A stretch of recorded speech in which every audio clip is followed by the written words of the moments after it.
رب اشرح لي صدري ويسر لي أمري واحلل عقدة من لساني يفقهوا قولي. Assalamu alaikum wa rahmatullahi wa barakatuh. Just real quick, there's a request for dua. Brother Mubarak Abulgha, who passed away in Sudan. May Allah subhanahu wa ta'ala have mercy on him. May Allah subhanahu wa ta'ala expand his grave. May Allah subhanahu wa ta'ala admit him to the highest place in Jannah and give him a place much better than the place that he had today. May Allah subhanahu wa ta'ala give patience and perseverance to his family and make it easy for all of them. And may Allah subhanahu wa ta'ala forgive all of his sins. Ameen. We're beginning today with Surah Al-Hijr. And Surah Al-Hijr, we're going to do a deep dive into Surah Al-Hijr. It's a Meccan surah, and it's named after Ashabul Hijr. Who are the Ashabul Hijr? They're essentially Ashabul Hajar. Hijr, Hajar, rock, or the people of the rocks, or essentially the people who used to dwell within the rocks. These are the people of Thamud. كانوا ينحتون من الجبال بيوتا فارهين. Allah subhanahu wa ta'ala says that they used to dig holes into mountains, and they used to live in mountains. They had such architectural prowess and civilizational power that they used to be able to carve holes into mountains and live in there. And so Allah subhanahu wa ta'ala destroyed them because, as you know, their prophet Salih came to them and they rejected their prophet.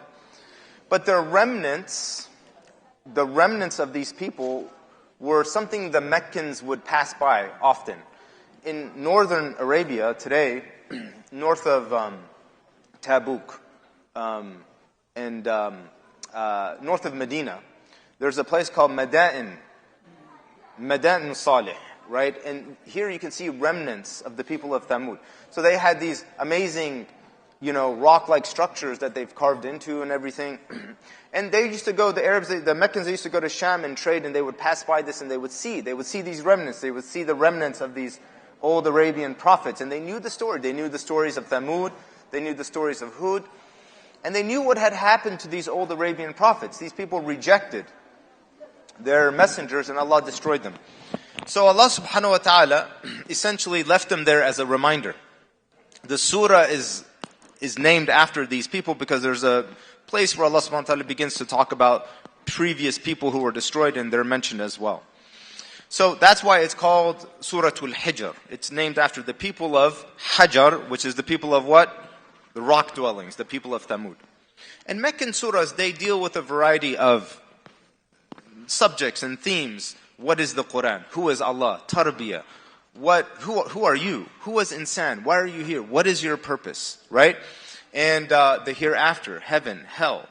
All of these things, the spiritual world, malaika. These are the things that cultivate iman. And this is what was cultivating iman in the Muslim community during their time in Mecca. So we're going to take some select verses that talk about these things and touch on these themes.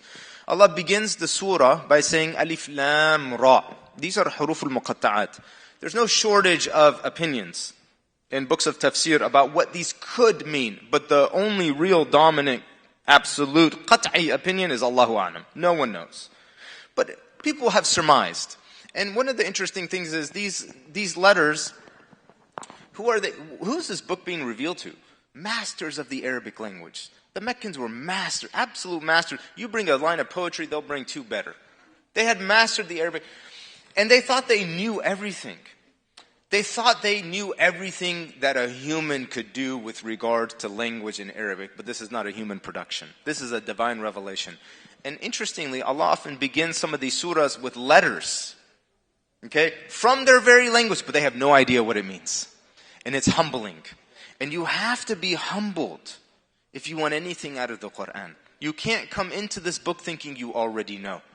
Coming into this book with La a'lam, I don't know. Wallahu ya'lamu wa antum la ta'lamu. God knows and I don't know. You don't know. That's the key to absorbing, to really benefiting.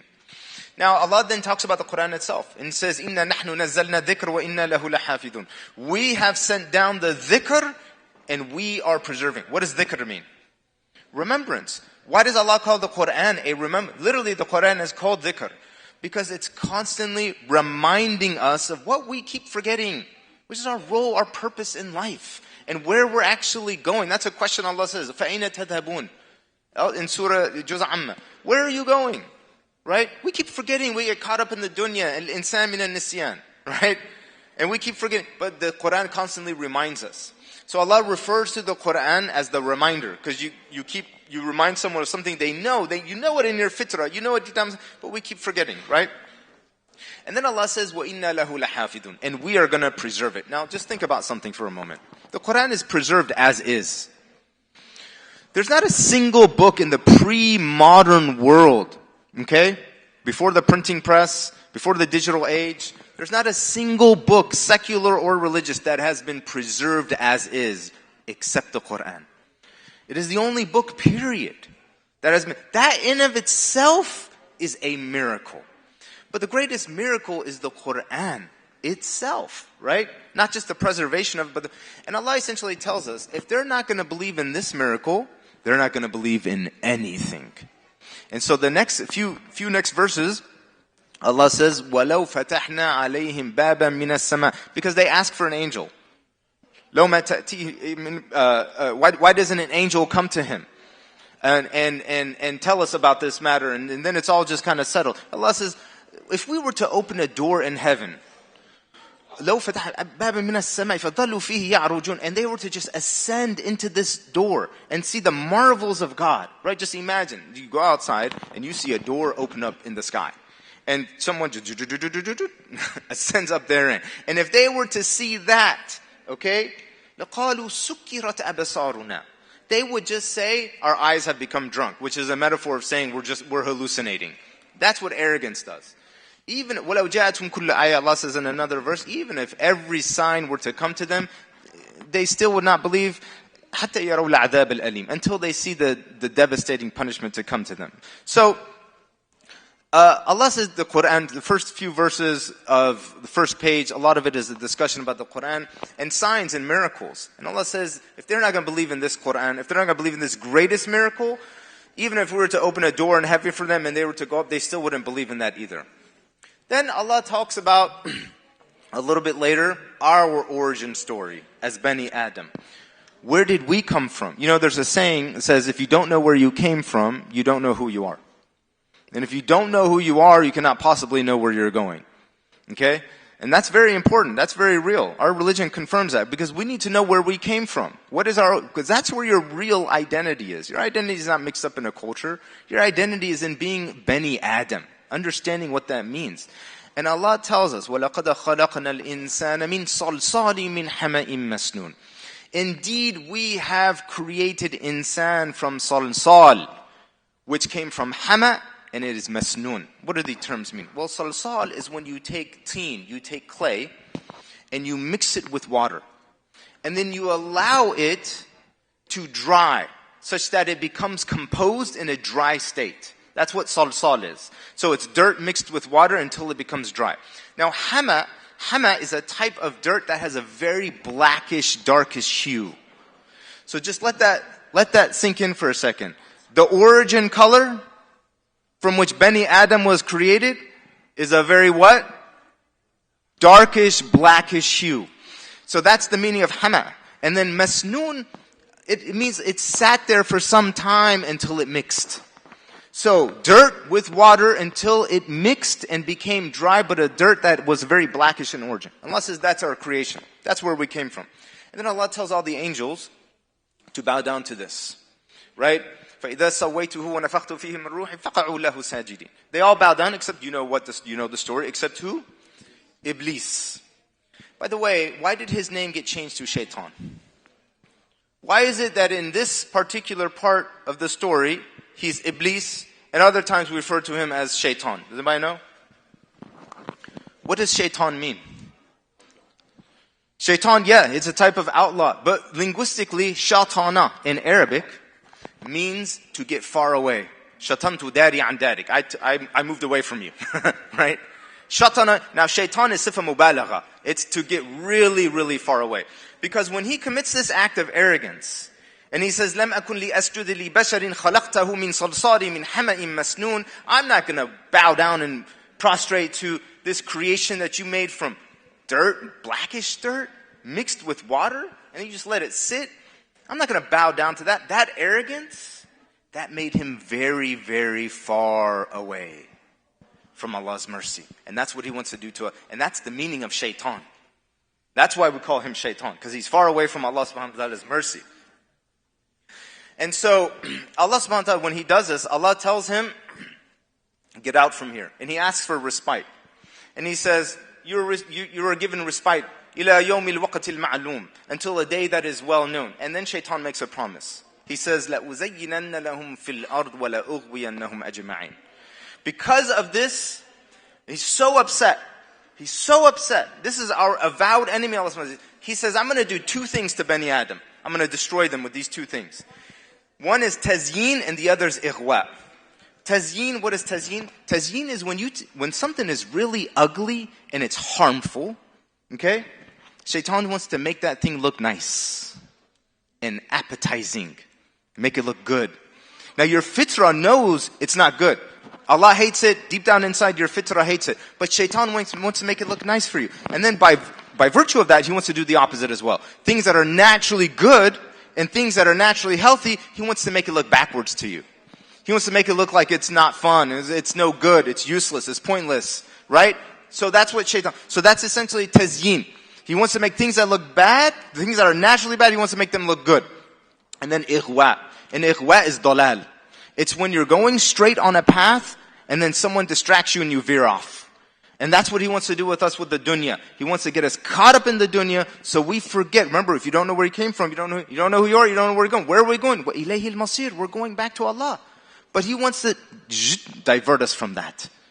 And he says, I'm going to do that. But then he makes a confession. He says, there's one group of people I can't do this to.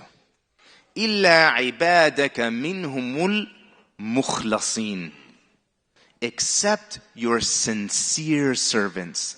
I won't be able to do this to them. The mukhlasin.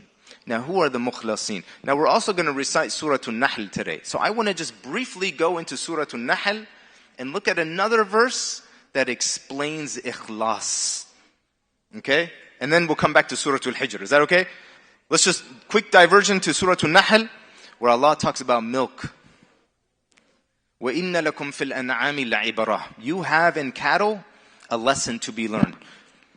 نُسْقِيكُم مِّمَّا فِي بُطُونِهَا مِن بَيْنِ فَرْثٍ وَدَمٍ لَبَنًا خَالِصًا سَائِغًا لِلشَّارِبِينَ. Allah says, look at the cow. The cow has this blood circulatory system. Right? Dam. And then the cow has a digestive system. And there's fecal matter in that, right? Now, the blood is najis. The fecal matter is najis. But Allah says, between these two najis, something happens.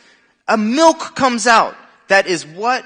Khalis. Now we want to explain ikhlas, right? Because Allah uses the word khalis for milk here. But look at how it explains the concept of ikhlas. Because how do you get the milk? Between these two things, it's a purification process. Bit by bit, those impurities are removed inside the cow. Allah knows how it happens.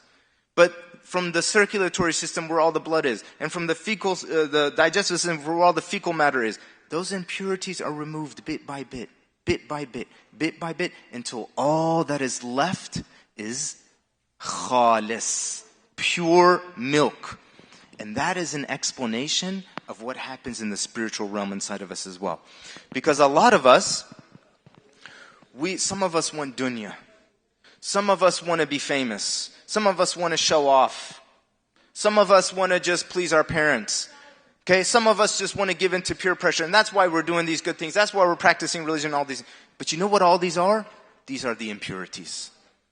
This is all the fecal matter. And they have to be removed one by one, bit by bit, until no intention remains within us except ibtigha'a wajhillah, seeking Allah's pleasure, and that's it.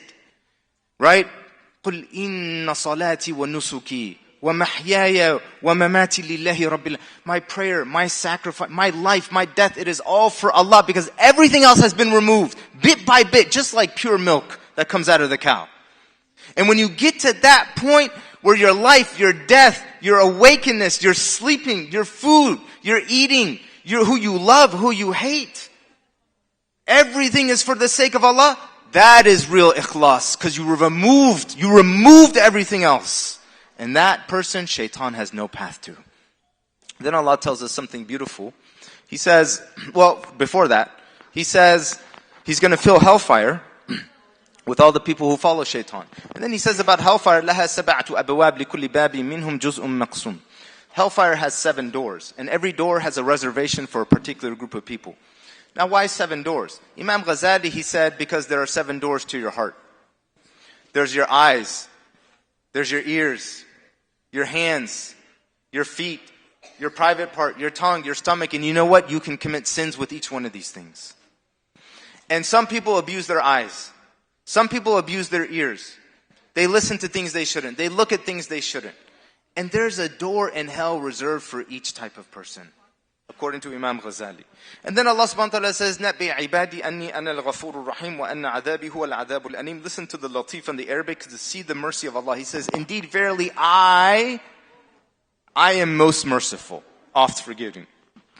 But then my punishment, huwa, it is a severe punishment. Look at how Allah uses the first person for Himself when it comes to mercy and makes that much more intimate. But when it comes to His punishment, He says it is something, it's almost like there's a separation, a distance. And that is a beautiful ishara to how Allah's mercy envelops His wrath. And it is much more encompassing over His wrath. And then Allah tells us about the story of the people of Lut and the people of Aika. Who are the people of Aika? Shu'aib. And the people of Shu'aib. And then we talked about the Ashabul Hijr. And Allah tells us, there's something interesting about the people of Lut. You know their story and their sexual deviation and how Allah destroyed them for that. Allah tells the Prophet Muhammad, لَعَمْرُكَ إِنَّهُمْ لَفِي سَكْرَتِهِمْ يَعْمَهُونَ. The only place in the Quran where Allah swears by the life of the Prophet Muhammad. And when Allah swears by something, it becomes mu'addam shar'an. It becomes elevated in importance. Like Allah swears by the pen, the sun, the moon, by time. But He also swears by the Prophet's life and elevates the Prophet. But then He says, they are in لَعَمْرُكَ إِنَّهُمْ لَفِي their drunkenness blind. Now it could have been actual drunkenness. But some ulama would also look at this and say, it's addiction. It's also the fact of just lustful desires. Any lustful desire, any addiction can be like a type of drunkenness. And any type of drunkenness like that, where you're drunk with the dunya or whatever it comes with of sins, it can close your inner eye and it can shut your inner ear. And Allah says, إِنَّ فِي ذَلِكَ لَآيَةً لِلْمُتَوَسِّمِينَ. The mutawassimin are the people of farasa. These are the people of perception. Allah is telling us all these things so we have perception, so we see the past, we understand the present, we understand the future. And we have this kind of farasa where we can look at things and perceive things the way they really are. It's like the Prophet said, فَاتَّقُوا فَرَاسَةِ الْمُؤْمِنِ فَإِنَّهُ يَنْظُرُ بِنُورِ اللَّهِ. That's tawassum. That's looking at things.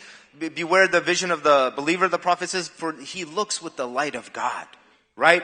And Allah tells us these stories so we can perceive life. We can perceive the world around us the way they really are. That is tawassum. May Allah subhanahu wa ta'ala, we'll cut it off here so we can begin the salah. May Allah subhanahu wa ta'ala give us a better understanding of this. أنفعنا بما قرأنا وجعلنا من الذين يستمعون القول فيتبعون أحسن. بارك الله فيكم والسلام عليكم ورحمة الله وبركاته.